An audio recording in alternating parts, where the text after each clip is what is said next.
Whenever the country does something exceptional, the world sits up and takes notice. We feel a sense of pride. My references to Chandrayaan, the world can't stop gushing about what it has achieved, how it has achieved, and they still can't get over the fact that we can achieve something as fantastic as that at such low costs. To tell us all about it, we have somebody who needs no introduction. He is the right person. He is the chairman of ISRO, Shri S Somanath. Thank you so much for having us here and agreeing to speak to us.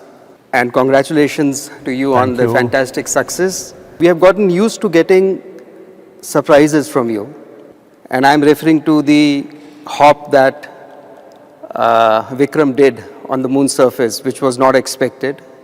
Now tell me, on the 22nd, when the sunlight starts beaming on to the part of the moon where Pragyan and Vikram are, what do we expect?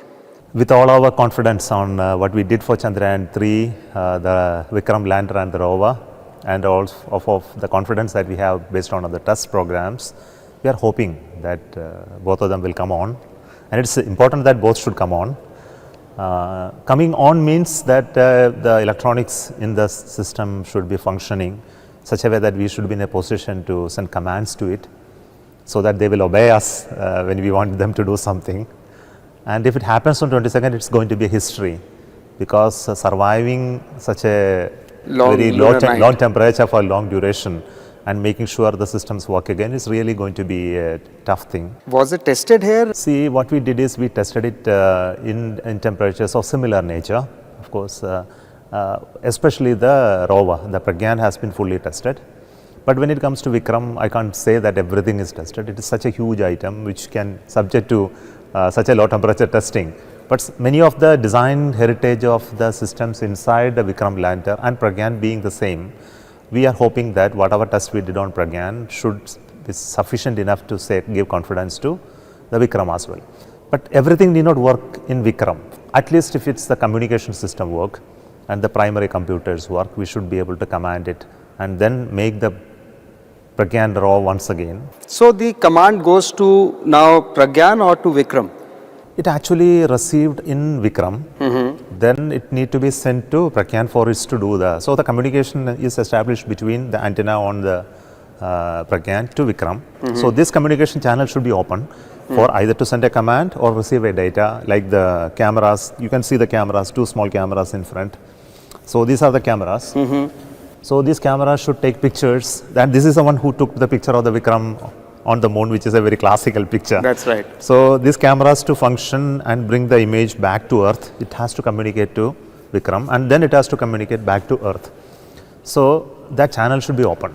Tell us the hops that it takes during communications. How does the command go from here and how long does it take? There is a series of commands. It's not just one command, you now come out. No, it's not like that. There are series of commands which need to be uplinked. And what we do is we uplink all of them. Then most of the commands are timed, that you do it, execute only at this certain timing. So there is a clock running inside. There is a reference to that clock. So we send all the commands up there. Then it registers inside the computer memory. Then we read back all the commands that and then check it again whether it is received and stored in the appropriate location correctly. And this verification goes. And after all this verification is done, then you leave it to execute. So it will be executed at the time which we have planned a priori. So while it is actually getting executed, we don't do a real-time commanding. If you want to really do a real-time commanding, that's also possible. How much time does it take for a real-time command to be received and executed? The signals travels at the speed of the light. So the moon and back, it takes few seconds, 1 or 2 seconds at best. And not even that much, it's actually much lesser. So it can be reasonably real-time, but then real-time commanding is not a preferred option in most of these cases, except say if you want to get, if it is moving, it has seen a obstruction, want to do something, or some of the attitude orientation. So camera or antenna need to turn and look at the ground station a little bit. So we want to little move and then see whether it responds. So that is the real-time commanding. Such thing we can do in a real-time. And if you want to orient the camera in another direction, and you give a command, how long does it take? It will do in a matter of seconds. 1 or 2 seconds. And you see the response immediately. You see the response. What is the speed at which you get this There data? is a difficulty there. See, if it is an orbiter like the Chandrayaan 2 orbital where there is a high resolution camera, we have a certain transmission rate which is decided by the band in which you are using. This time we are using X band, sometimes we use S band and different bands for communication. The throughput data rate is decided by the band, the signal power, the antenna in the ground, the visibility, etc. Correct. So through that decides the rate at which the data can be transmitted. And it also needs to have power. For example, if you want to take a picture taken by Pragyan to be sent to rover and rover to ground, it takes actually hours for sending one picture. Reason is simple, because the power available on board of this Pragyan is very low. The battery capacity is very less, because the amount of power generated is just from this panel. Correct. And the sun is not illuminated very bright on it. It's almost at the fag end of its life. So we keep the power very low. So typically a picture takes very long time from Pragyan to reach. But if it is a camera on the Vikram, it could be faster. But if it is from an orbiter which has a higher gain antenna, then it could be still faster. Still faster. It's all limited by the onboard power. What are the next things we have in mind for Aditya now? So Aditya, after its earthbound maneuvers, which was going higher and higher to almost 1.25 lakh kilometer, now it has now left Earth from the highly elliptical orbit. Day for yesterday, no? Yesterday. So it started its journey towards the Lagrangian point, L1. It will take almost 110 days for travel from here to reach there. So right now nothing more need to be done. Now the final burn of the earthbound burn is now completed. It acquired the required velocity, and with that velocity it will simply go straight to the targeted point L1. But the L1 is also moving, Earth is also moving, Sun is also moving. So it's a combination of movements, and we hope that mathematically it matches exactly at L1. And this will continuously be monitored, because we call it orbit determination. So its path is continuously being measured using ground stations that we have. We have a deep space network, antennas are there. So it will measure the arc through which it moves, and we will make a prediction, mathematical prediction. It's actually moving precisely there. And it's moving such a far distance, 1.5 million kilometers. So a small error here can make a thousands of lakhs of kilometer error there. So we need to very precisely and there are opportunities for correction between us. Interesting. Tell me, where are all these things fabricated? It's fabricated at Bengaluru at the UR Rao Satellite Centre. Here itself, where we stand, this is the place where we build all the satellites. So most of the hardware from this came. Though the whole integration takes place here, but it has sources of these components come from various parts of the country in various ISRO centers. See, I can tell you, it has propulsion, for example. It has engines. You would like to go and see closer? Sure. Yeah. You can see the engine there. See, this is the landing engine. That's right. There are 4 such engines, and there are control engines. These are fired to make it orientation change. So this engine plus its own feed system, the propellant tanks, it comes from LPSA Bangalore. Okay. And manufactured at Trivandrum, partly manufactured. The engines are manufactured at Trivandrum. Then tanks and propulsion elements are manufactured in Bangalore, and they come and assemble here. The cameras on this came from Space Application Center, Ahmedabad. So there are many cameras. There are cameras here, there are cameras in front, and when the rover came out, there are cameras which picked those images. There are cameras which will measure the speed, velocity, etc.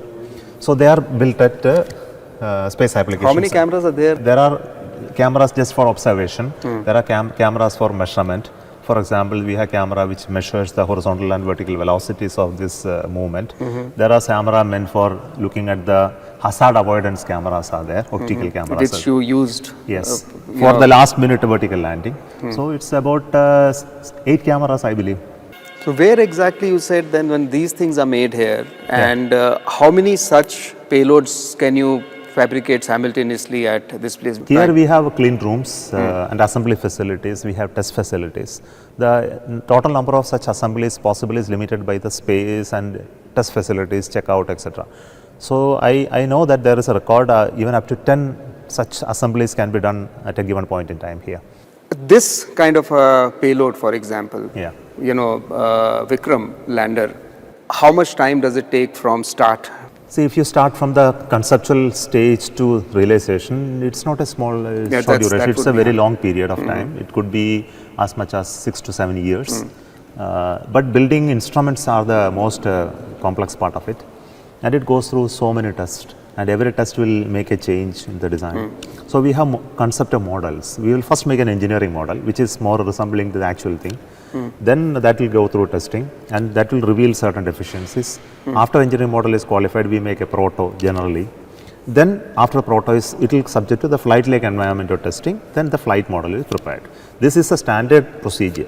But if it's a proven satellite, for example, a communication satellites, we don't have to do engineering model, we don't have to do proto model, we make straight away the flight model. If you had to make a new communication satellite, in 1 year you can actually fabricate. Yes, if all items are ready with us, it's 1 year of assembly testing. What percentage of the components are indigenous? In spacecraft, if you look at spacecraft is more and more of electronics driven. Correct. It's not a mechanical or other Correct, systems. correct, Other than high-end processors, chips, memories, and some specific radiation hardened devices, everything is Indian. But in terms of the money, if you look at those elements are very costly. If you look at the whole of this hardware, what you see outside is all Indian. But there are some still elements which is inside, which is the highly integrated circuits, memories, FPGAs, which you have no other options for, even detectors. We take years to get it. We have been progressively indigenizing them. So in terms of cost, I will say it is typically 40% to 50% of the actual expenditure of building it goes into those very small items. Whereas this number is almost 90% for indigenization content is almost 90% for rockets, whereas still it is 60% for satellites. How does the quality compare with what you used to import? See, there is always a quality control processes. We have been indigenizing so many things in the past. For example, if you look at materials, most of the materials you use here are all Indian origin from Indian companies, and they are on par with the world. For example, I'll tell you, electrical cable which are used for wiring, they used to be imported. All spacecraft cables were used to. So today we don't import anything. It's actually made in India. 3 companies in India are making it, and we worked with them to convert those. And these are these private sector companies, suppliers which you have. Yes. Other than cables and all, what are the other high-end stuff which private sector is contributing to your space program right now? So many are there. For example, in terms of devices, packaged devices like gallium arsenide devices, memories, passive components, electronics, capacitors, resistors, PC cards. They are being made. They are all being made here. When you go in the higher end, then you will see sensors, optical sensors, all mirrors, all lenses, all optical assemblies are made here. The solar cell, what you see here, the solar panel is indigenous, but the cell here is imported.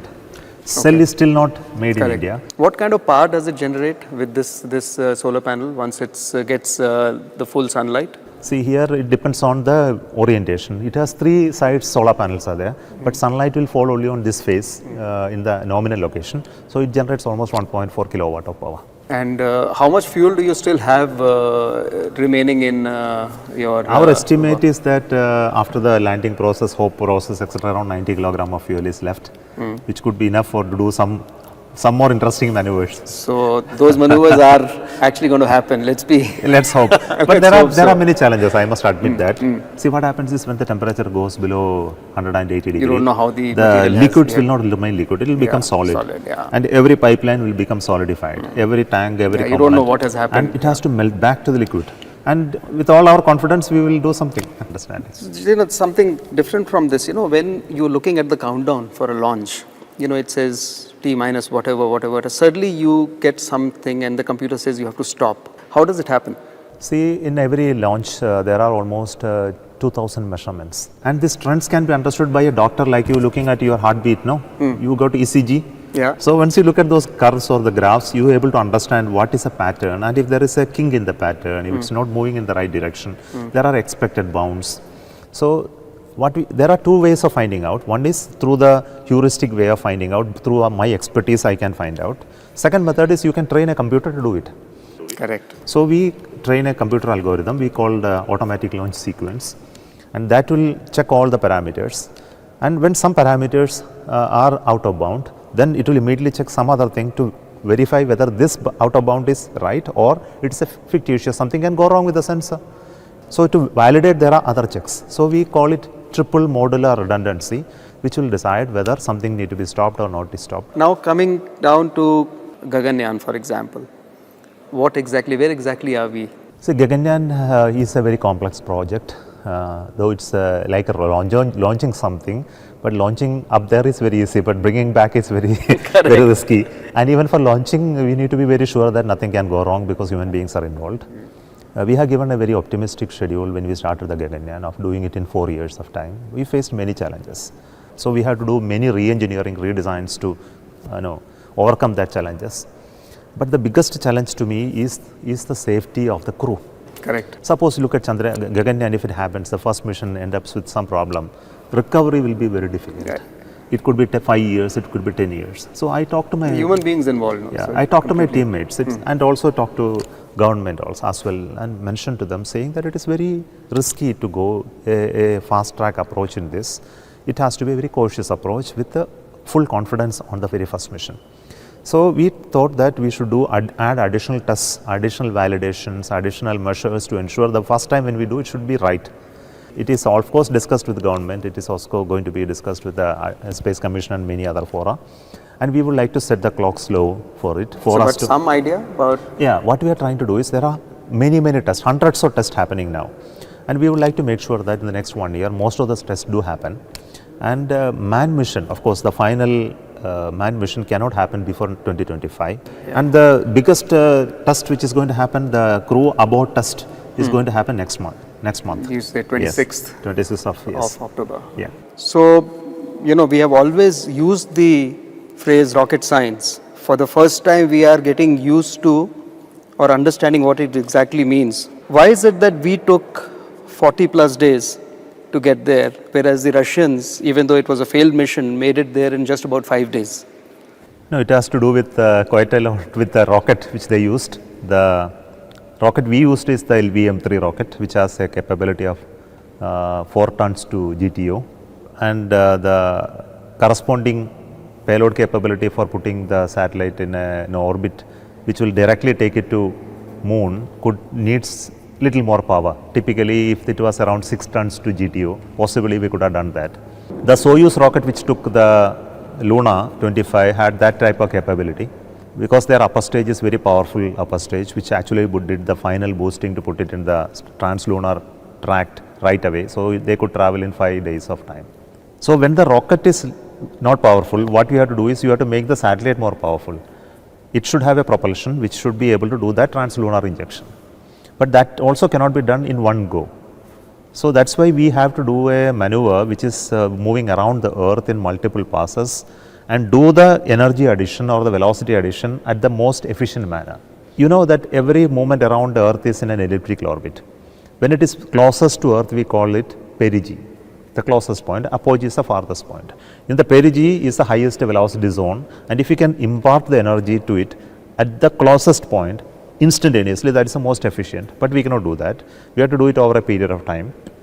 So ultimately what happens is the propellant that you are consuming to do the energy increase is minimized. So it is done in multiple phases to raise the orbit, so that the last orbit firing will raise it to such a level that the final orbit will encircle the moon. So that's how it took more time in around Earth.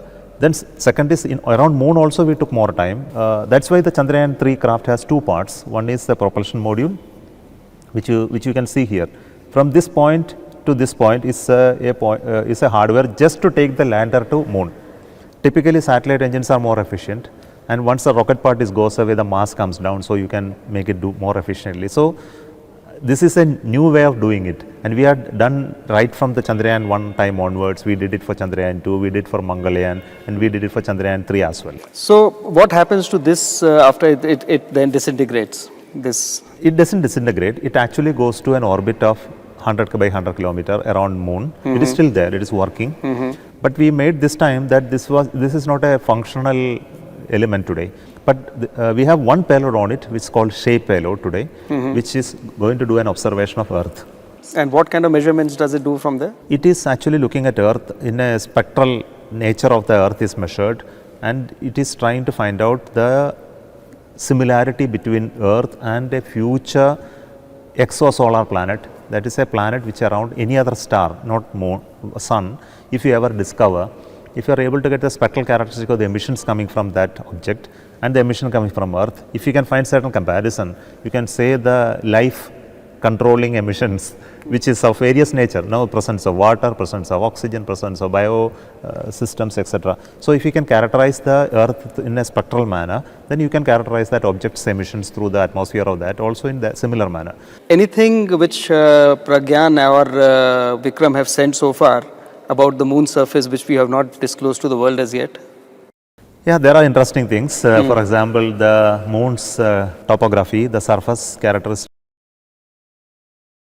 So that means the heat collecting lot of from various other, which is a very important finding.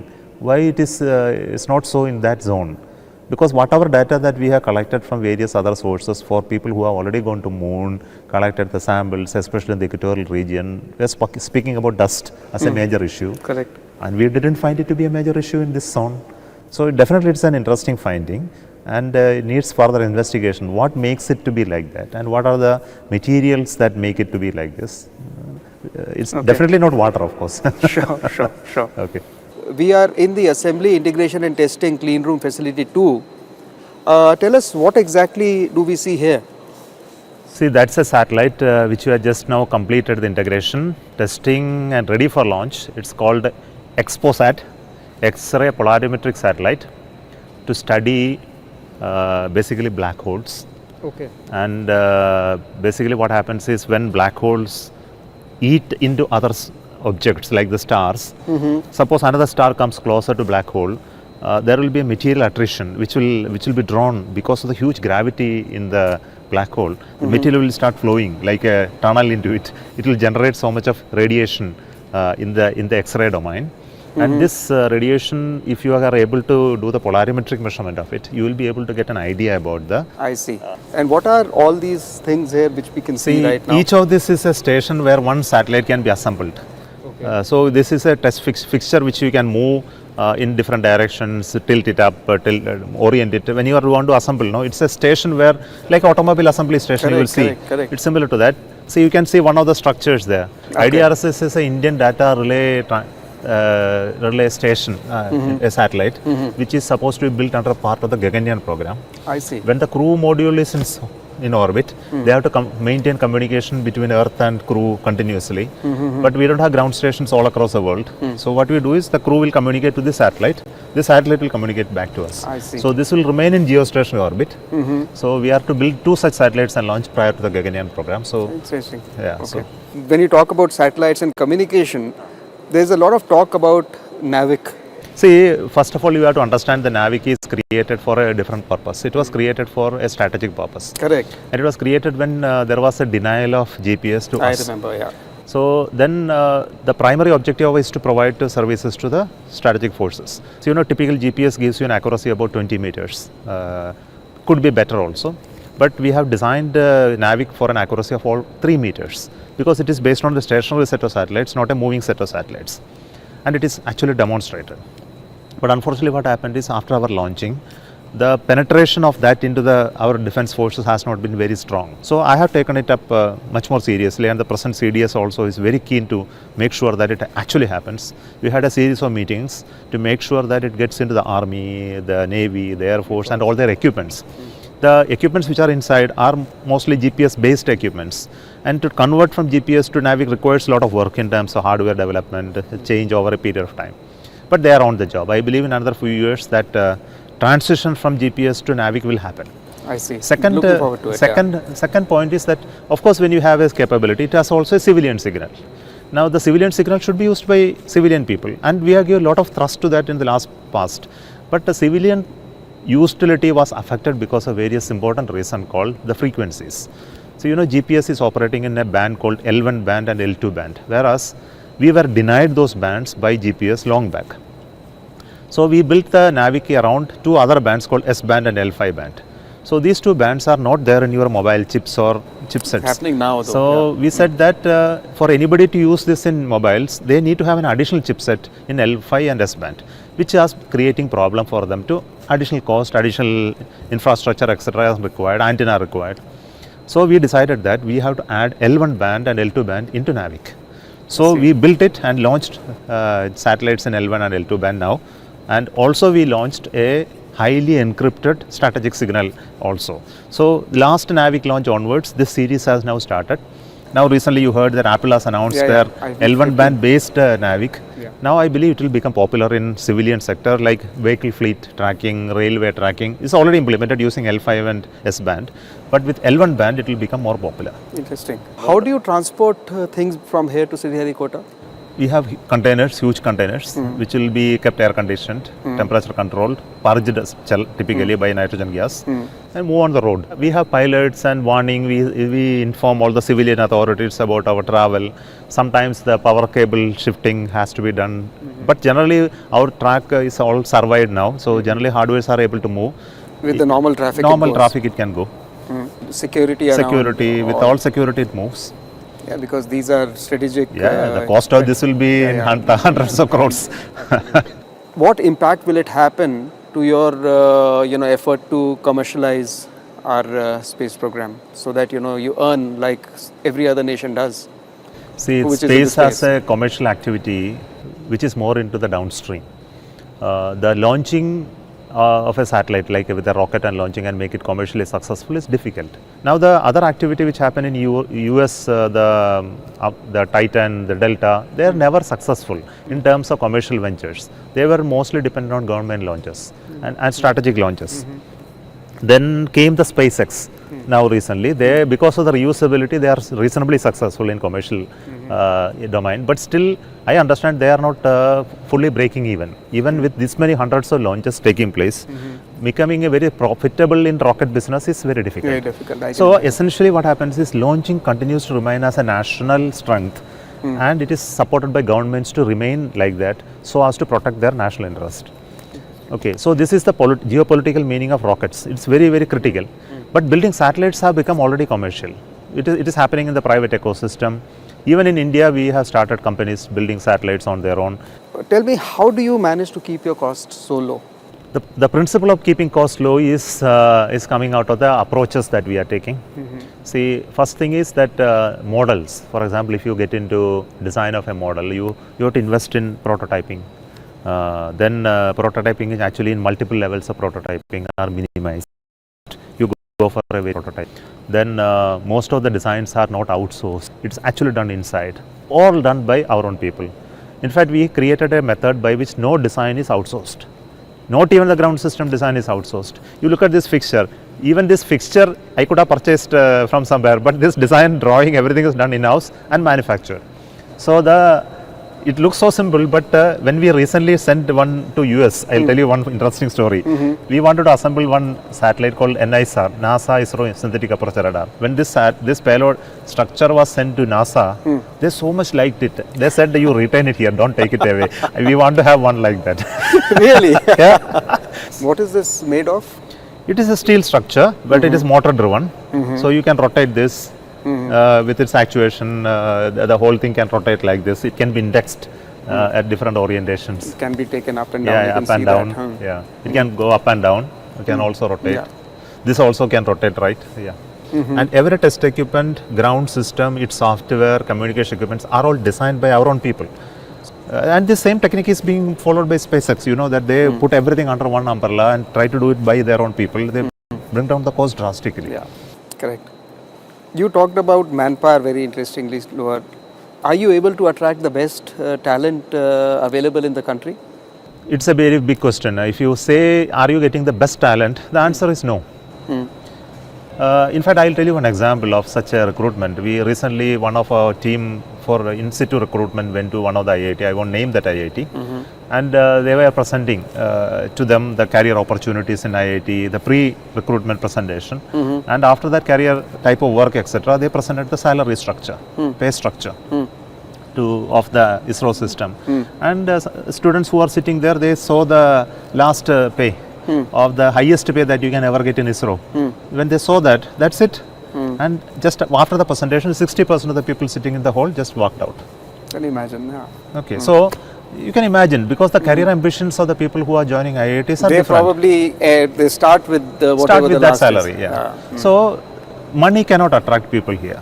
Then the next question is, are we having adequate talent to do the work that we are doing? The answer is yes. Yes. Tell me, after the successes, repeated successes that we have seen, have people from outside written to you, we want to get involved now, Indians? Yes, so many of them Who are very successful outside. very successful people, senior people are writing to us that we want to contribute to space in some way or the other. In India? They are always telling. But the opportunity for such engagements are not like the US or Europe. No? Here we have to be an employer. Our terms of contracts are governmental rules. No? Do you have an experience center kind of a thing here where school students, others can just come and experience how it is done? Just makes them excited about the whole We thing. are doing it continuously. We bring a lot of students here in this laboratory. We arrange programs at various occasions. We have in space weeks where thousands of students visit us. We also go to schools. We do presentations to them. Typically in a year, almost a few lakhs of students are connected by ISRO. Various ISRO centers. Interesting. Yeah. So, after the great success of Chandrayaan 3 and Aditya, which is still ongoing, what are the next things that one must expect from ISRO as far as space program and other things are concerned? See, if you really look at the activities of ISRO, we have been all the more focusing on operational systems like launching communication satellites, remote sensing satellite, meet the national demands, then do some science missions as an off-take of all of this. No, they were occurring very short period, very long periodicity. Typically 2 years, 3 years, we had one mission like Chandrayaan 3. But this has given us a great confidence. No, we must continue to do the exploration, scientific missions in much more frequent manner, and also set higher goals. No, not just go to moon and do some landing, but set higher goals. Then the question is, what are those higher goals? The question is that we have one track called Chandrayaan track. No, we have done Chandrayaan 1, Chandrayaan 2, Chandrayaan 3. We also did Mangalyaan 1. We did. We also did Astrosat. We are going to do Exposat. There is yet another track which is called Human Spaceflight track, where we are going to send human beings to space. We also looking at the reusability, etc. So, can we fuse all of these ideas into one unique idea in which humans will one day go to moon and land? Why not India think about it? How do we really put a space station in orbit tomorrow? Why can't you do docking on a space and then imagine little more stronger ideas in space than what we are telling, do small things. So we are enthused by the success to imagine even those type of things, and with the capability that we have today and the type of capability that we are likely to develop in the next few years from now, we are envisioning that we should be sending a space station soon to orbit, which is just not for show. It's actually for a scientific objective. We realize that going to space station, doing robotic activity is so crucial for industries. It is to make new materials, it is to do medical synthesis, maybe organ printing in 3D, or continuous R&D on human habitation there, etc. Gaganyaan is anyway going to happen, but beyond Gaganyaan what? Whether it will be sustained, continued as a continuous human spaceflight program, this question we are asking, and how to sustain and why to sustain. This answer should come. And if you have to merge this Chandrayaan program to Gaganyaan program and convert it into a human space flight to moon and land, maybe in the Amrit Kal 2047, then it is a great thing. Correct. So we thought that why don't we work on it? So it requires a continued exploration of moon and generate more and more indigenous capability to go to moon and come back. So the HOPE experiment which we did recently is a precursor to that thought process. After landing softly, if you are able to take off and come back to Earth. So I am asking this question to our own team. Why don't we do that? Why don't we come back to Earth? So we are working on how to do it in very short time. How to bring some samples from moon to Earth and then do scientific studies. Scale it up to a level that we can actually send a robot to moon, do some exploration, bring back more scientific outcome. Maybe a few years from now, an Indian will definitely land on the moon. There is no doubt about it. On an Indian satellite, launch vehicle. On an Indian launch vehicle, of course. We are not going to take launch vehicles somewhere else. No. When I say, not as a partner with somebody else. Partnership is always important because even for this Chandrayaan 3, we had partnerships of various kinds. Partnership will happen, but the primary design, execution will be by India. no doubt Okay. about it. Okay. The world is talking about simply because of how you achieved it at such low rates again. I'm See, keep we coming have back to been- that question. Yeah, we have been all the time concentrating on doing it within India. I must tell you. For example, the materials which we are using for our rockets and satellites are reasonably high percentage indigenous. Most of the metals are made in India. Metal means alloys of very high class. But the production is still not, in private sector, is still not very up to the mark where it is profitable. For example, aluminium, we still have to import. Though it is abundant in India, but high quality aluminium is still not made in India. It is possible with some investment. We also know that composites, very critical. We are very poor in terms of its high grade composite manufacturing. The low grades are still manufactured in India. Same is the case with electronics. We are manufacturing low grade electronics components here, but the top notch electronics is still not manufactured in India. I think we have to focus on all this. I believe that if you have to really become a world leader, these three areas are so critical. Very high end materials, very high end composites, very high end electronics. We must focus on it. And this is the only way to generate a clear revolution in this domain. Correct. Thank you so much. Thank you so much. So it's been an absolute pleasure to be shown around this place and understanding what rocket science exactly means. Yeah. Thank you so much for Thank you. giving us the time. It has been an absolute pleasure to Thank you have so you take much. us around. Thank you so much. Thank you.